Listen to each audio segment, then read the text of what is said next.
petite poupée fut un genre à part très vivant au XIXe siècle qui s'adressait particulièrement aux petites filles dans l'assignation à leur rôle social. Il fut inauguré par la parution en 1838 des Mémoires d'une poupée, conte dédié aux petites filles de Julie Courreau. À cette date s'épanouit toute une littérature enfantine comprenant ce changement de point de vue. Les Mémoires d'Anne Anne, de la comtesse de Ségur, s'en inspiraient largement. Et bien après, Simone de Beauvoir cite, dans ses Mémoires d'une jeune fille rangée, la revue La Poupée Moudelle, lecture de l'époque qui devait modeler les petites filles de la bourgeoisie selon les aspirations des adultes. Parallèlement, ailleurs, dans un chapitre dédié aux poupées et automates, Walter Benjamin note, dans Paris, capitale du XIXe siècle, l'existence d'un ouvrage, Memoiren einer Berliner Puppenkinder von 5 bis 10 Jahre alt, unter ein Mutter, où une poupée relate ce qu'elle vit de son époque, de ses propres yeux. Benjamin note aussi la présence dans le Paris du XIXe siècle des poupées mannequins, qui servaient le temps d'une saison aux modélistes pour la présentation de leur nouvelle collection, et qui étaient données ensuite aux petites filles pour qu'elles jouent avec. De façon peu conforme à la légende habituelle, la poupée Barbie est une poupée mannequin née de la copie d'une poupée allemande, Lily, créée au début des années 50 et présentée à la foire de Munich. Barbie soulève des tollés parce qu'elle n'est pas une poupée enfant, mais une représentation de jeunes adultes femmes. Les représentations de femmes, qu'elles soient iconiques ou littéraires, sont toujours sujettes à débat, soumises à ce qu'une femme doit être ou ne pas être, comme si ces représentations devaient toujours comporter l'obligation de répondre à un modèle prescrit. Barbie serait, pour certains, cette poupée sans enfance, au corps mince et gracile, annonçant l'ère de la contraception et de la liberté sexuelle. Pour d'autres, elle serait ce diktat totalitaire de la minceur et d'un idéal impossible à atteindre. Et pour une minorité pourfendant un ordre moral d'un autre âge, elle serait indécente. La poupée Barbie, support de nombreuses projections et controverses, semble nous faire oublier qu'elle n'est qu'un morceau de plastique de 29 cm. Il y aurait une idéologie qui avance masquée derrière Barbie. Semblent nous dire certaines féministes, certains éducateurs ou religieux qui pourraient tous s'allier malgré leurs conflits respectifs et leur défiance les uns vis-à-vis des autres, contre l'icône Barbie. Souvent condamnée par un discours puriste, on oublie que Barbie est aussi ce que Françoise Henken-Vincent appelle une poupée totem.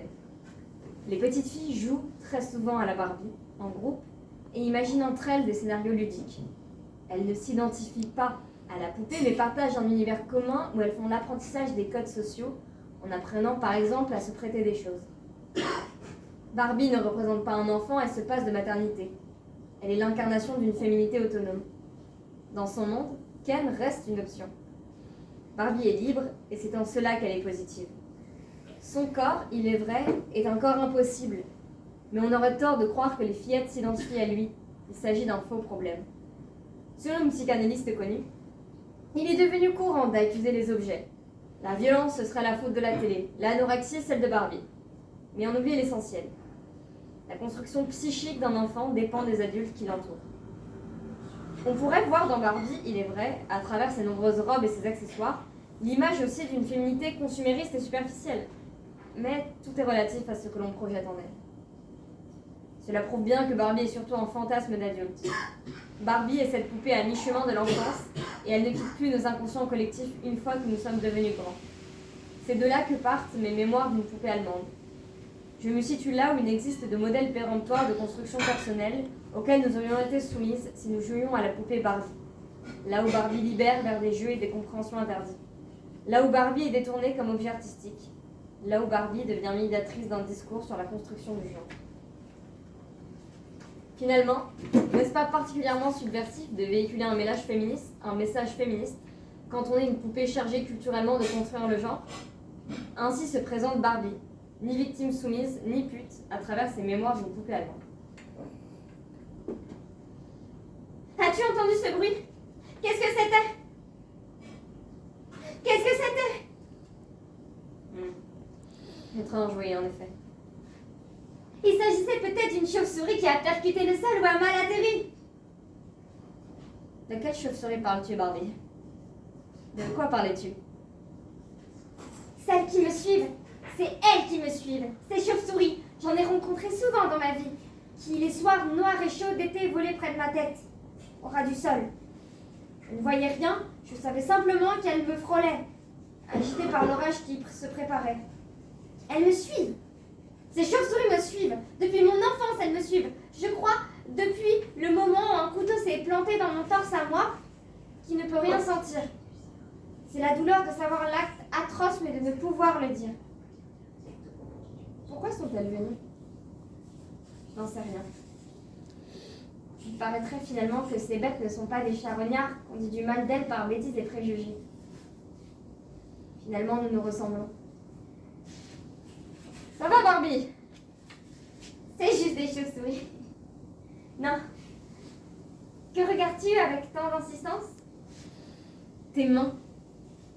Je me demandais comment de si petites mains ont pu écrire tant de pages. Tes petits doigts semblent liés, presque collés, entrecollés les uns aux autres. C'est formidable! Comment as-tu fait pour rédiger tes mémoires? J'avais les doigts liés entre eux. Comme si ma main avait été conçue pour ne pas agir, pour ne rien faire. On sait maintenant que l'intelligence part des pieds. J'ai donc dû cisailler la membrane de plastique qui liait mes doigts pour pouvoir écrire. Avant, mon père aurait voulu que je sois mariée. Barbie mariée, Barbie robe blanche. Il ne m'avait jamais poussé à me préparer à un métier. Il aurait souhaité que je fasse un beau mariage en plan. Il aurait souhaité me mener à l'hôtel par le bras, comme la tradition l'exige, malgré ma ridicule taille de poupée, cette taille de centimètre qui me faisait avancer de façon absurde selon son tibia. Peut-être avait-il prévu pour le jour de mon mariage une laisse pour que je puisse marcher à la hauteur de son mollet. Comment est-ce possible que ton créateur t'ait produite sans sexe? Il n'y a même pas pensé. Il existe pourtant des poupées qui, à l'aide d'un petit trou, font pipi. C'était un père jaloux. Cette absence de vulve m'a torturée. C'était pire qu'une ablation. C'était la négation d'un endroit à moi. La confiscation d'une chambre à soi. La programmation d'un manque. L'absence d'une invitation à un périple. Un voyage dont la contrée n'existe pas. Barbie, sois raisonnable. Le modelage d'une vulve aurait été quelque chose d'un peu scabreux pour une poupée de ton acabit. Cela aurait créé une attirance mal domptée, quelque chose d'un peu voyeuriste, vers un point de ton corps entrejambé entre le nu, la sexuée et la poupée. Non, cela aurait été malsain. Laisse-moi parler, veux-tu? J'ai des choses à dire. Ok, je t'écoute. J'ai très mal vécu ce manque. Chez nous, les poupées, le sexe n'existe pas. C'est vrai qu'il y a des poupées qui font pipi, mais ce n'est que la figuration d'un besoin naturel, une nécessité à laquelle on ne peut se soustraire. Ce n'est qu'une convention collective, ce qu'une convention collective désigne comme asexué, plutôt inoffensif. Ces poupées représentent des nourrissons faits pour les petites filles. Elles induisent la petite fille à langer un bébé, à le laver, à feindre de lui apprendre la propreté. Elles donnent à la fillette un torchon, une fonction, une mission civilisatrice, fonction souvent flatteuse pour les femmes qui les éloignent de trop penser, les femmes qui deviendront des mères et qui trouveront dans leur enfant la bouture qu'elles n'ont pas pu ou pas su arroser en elles, trop occupées à s'amarrer à être mères. La société infiltre par ce biais une responsabilité gluante aux petites filles. N'importe qui dirait pernicieuse. N'importe qui voulant être politiquement correct. C'est très facile de dire ça aujourd'hui. C'est très facile de dire ce que je dis, mais ça l'est moins d'être ce que je suis. On signifie inconsciemment par cette absence, qui sonne comme un acte manqué collectif, pourtant divinement bien orchestré, que l'enfant n'a pas à se préoccuper des choses sexuelles. Pourquoi donc? Je ne sais pas. Dis-moi toi, réfléchis-y en toute confiance. Entre nous. Peux-tu me dire quelle chose étrange aurait été une Barbie pubienne? Et c'est vrai, c'est réellement étrange. Ça semble un peu sale. Mesdames, messieurs, aujourd'hui la nouvelle Barbie pubienne en promotion de vrais poils. Quelle vulgarité cet homme-là que nous venons de voir! Quelle horreur! Oui, tu as raison, Barbie. Quelle chose étrange qu'une Barbie pubienne. Cela fait penser beaucoup plus à un fétiche sexuel, à quelque chose d'un peu dégoûtant. De plus, ta petite taille, Barbie, acidulée de poils, aurait eu quelque chose de totalement incongru, te renvoyant à une nullité totale, à l'impossibilité même d'être une poupée de remplacement à un fétiche sexuel. Tu serais inutile, inutilisable, incapable même d'être une putain de plastique. Oh. Bien sûr que si, j'aurais pu être un fétiche. Oui, un fétiche potiches à poil comme les poupées cousues de cheveux volés à l'ennemi comme dans le vaudou. Ouais, c'est ça, sorcière. Ah, la vieille insulte, jamais en perdition, toujours d'actualité. Mais de toute façon, le problème ne se pose pas, alors rentre tes crocs, chien. N'oublie pas que malgré ton chapeau, tu restes un chien. Qu'est-ce que tu es méchante, Barbie? Eh bien, si je fais partie des sorcières, tu es un chien lâché à mes trousses, qui aboie de manière stridente. Ouf, ouf. Je reprends. Les adultes ne se sont pas permis de me désirer ainsi, poilu, car ils m'ont destiné à leurs enfants. Et si mes seins ont l'alibi de la glande maternelle et d'une féminité tout juste revendiquée et assumée, petit événement qui date seulement de quelques décennies, bouclant le siècle, un sexe velu appartient au monde des adultes, au sexué du poil qui a poussé et qui retient l'odeur corporelle. Je ne sais toujours pas si une poupée dotée d'attributs sexuels primaires aurait été souhaitable. Selon ma théorie de Barbie, cela permettrait finalement à la fillette de s'approprier totalement un devenir femme, mi-biologique, mi-ludique. En jouant à la poupée, elle finirait par barbouiller ses joues d'un joyeux sang menstruel de Barbie pour finir apache maquillée de fausses humeurs féminines. Arrivée à l'adolescence, à cette première règle, elle pourrait festoyer fièrement avec ce ventre plein de pouvoir d'accueillir ou de ne pas accueillir. Elle serait consciente de la possibilité de choisir. Les enfants s'aiment bien leurs dents de lait sous l'oreiller. Ils attendent dans leur sommeil que la petite souris douanière fasse le change. Alors si cet événement, la perte des dents, est un rituel, pourquoi ne pas en créer un nouveau dans cette société soi-disant fière de sa matrice, cette mue de la fillette en femme? Pourquoi pas, oui. Tu m'étonnes, Barbie. Tu as l'imagination très fertile à ce que je vois. Je ne sais pas comment tu tires tant d'idées de ta menue tête de plastique. Eh bien, comme tu sais, je suis Barbie. Barbie cliché, Barbie stéréotype, Barbie totem, totem des temps modernes, totem démagnétisé qui n'appartient à aucune mythologie. Aucun adulte n'aura d'histoire semblable à raconter. De leur enfance, malheureux, ils oublient souvent tout. Seul l'enfant pourra prétendre m'avoir écouté. Tu as fait une psychanalyse? Tu t'es donc couchée sur le divan, Barbie? Oui, tout à fait. Ça a été la reconstruction sur le divan. D'ailleurs, tu connais cette blague sur les blondes? Comment appelle-t-on une blonde qui possède une mèche de cheveux bruns? Une lueur d'espoir. Oui, oui, oui. Tu ne connais pas cette vieille blague.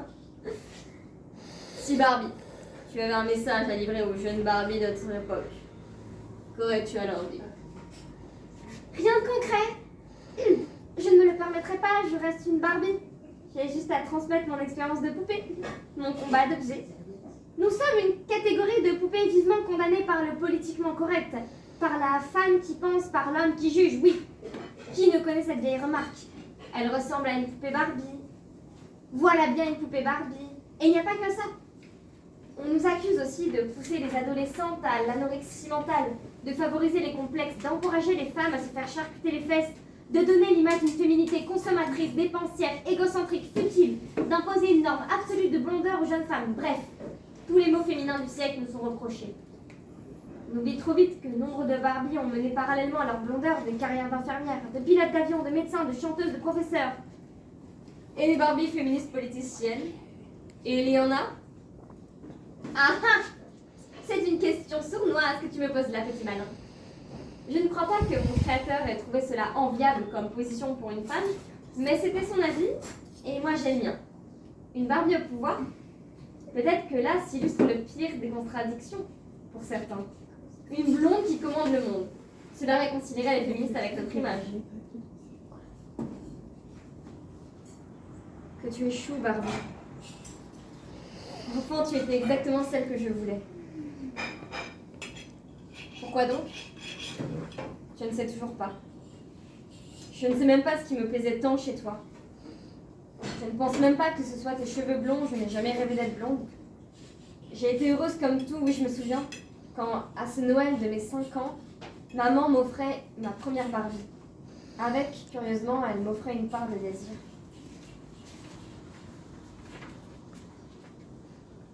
J'ai eu envie par la suite de collectionner tous tes accessoires Barbie, de t'entourer de tous ces objets qui t'étaient consacrés, de te rendre heureuse, chaussée de tes escarpins dans ton salon rose, conservée précieusement dans ce monde-là que j'avais rassemblé autour de toi. Ce désir d'acquérir ces objets roses contaminait toutes mes envies. Je voulais du rose. Ce désir me taraudait. Maintenant, je ne saurais même pas le dire. J'ai toujours l'impression que pour dire ces choses-là, on n'y arrive jamais. Je ne sais pas si d'autres y arrivent, je ne sais pas te parler de ce désir. Je le connais, ce désir, je l'ai éprouvé. Il est vain. Je suis d'ailleurs une poupée vaine. Vanitas, vanitatum, omnia vanitas. Je me souviens, agenouillée à côté de mon père, en train de consulter le catalogue de Noël, le jour de mes 8 ans. Je lui ai dit clairement que maintenant, je voulais tout de lui. Peut-être était-il amusé, rassuré, attendri de ma mièvrerie, je ne sais pas. Je ne me souviens pas de son visage. Quant à ces valeurs que j'adoptais soudainement, celle du rose, je voulais être une fille. Il n'a pas bronché, à ce Noël-là, il m'offrit la maison Barbie avec un ascenseur qui montait sur son toit jardin. Plus tard, je demandais à ma mère de ne plus m'offrir que des vêtements roses. Maman, je veux du rose. Ce que je raconte là est véridique, Barbie. Je n'exagère rien. Je ne fais que me rappeler, j'étais taraudée, menée par le bout du nez, par un désir puissant de travestir ma vie en rose. Je voulais être une fille. S'il m'avait au moins demandé pourquoi je voulais travestir cette vie en rose, je leur aurais répondu « Je veux être une fille !»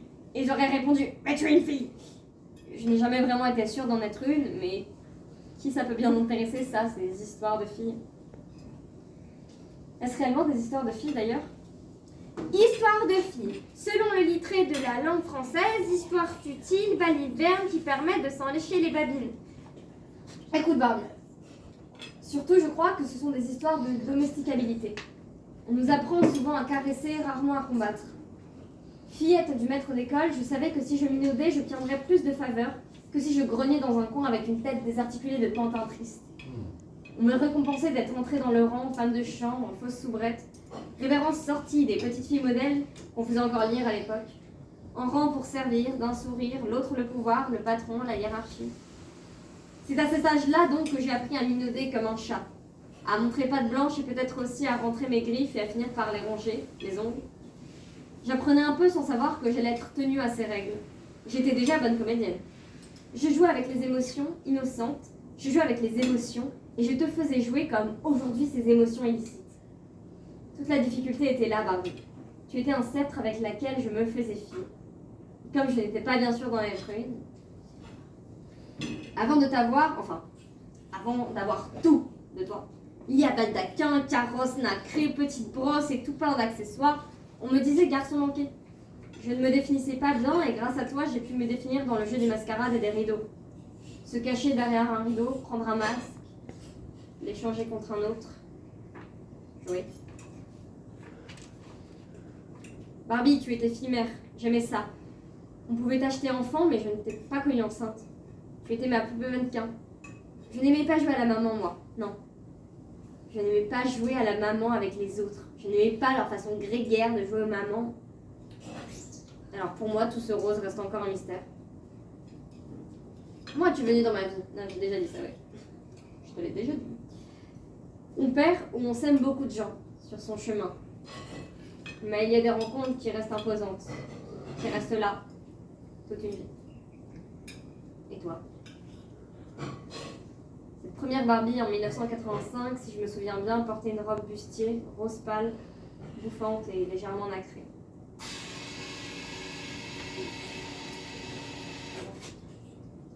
Il y a 2 ans, j'ai réalisé que j'avais manqué de féminisme, comme on manque de sucre ou d'œufs dans une recette. Dans mon placard à idéaux, il n'y avait pas assez de féminisme et le goût de mes gâteaux commençait à en être impacté. C'est lors d'un trajet Paris-Lyon que j'ai pris conscience de ce manque. Un simple appel d'une voix similaire à la mienne qui m'informait de la mise à pied d'un ancien professeur d'université à cause de comportements problématiques vis-à-vis de ses étudiants. Problématique, c'est le mot qu'on utilise pour ne pas dire un vieux quinca libidineux se branlait sur ses jolies étudiantes intello et leur faisait savoir de manière plus ou moins insistante. Le train saccadait nos voix et cela n'était pas plus mal puisque de l'autre côté, mon interlocutrice pouvait difficilement distinguer mes hésitations et les remords qui m'envahissaient. T'as été témoin de situations problématiques et j'essaye de récupérer un maximum de témoignages pour mener une action vis-à-vis des institutions. Bien sûr que j'avais été témoin. J'avais même joué le jeu. Je repensais à ses commentaires sur le physique des femmes que ce professeur nous partageait sans le cours. Parfois même j'y adhérais, me transformant alors en vil crapaud dans un corps de princesse. J'avais participé à ces saloperies. Plus tard, lorsque les procédures seront lancées, une chargée de commission d'enquête sur les violences sexistes et sexuelles dans l'enseignement supérieur me demande: vous n'avez jamais contredit ce professeur quand il disait que le fait qu'on voit votre culotte rendait votre film étudiant plus agréable? Non, madame.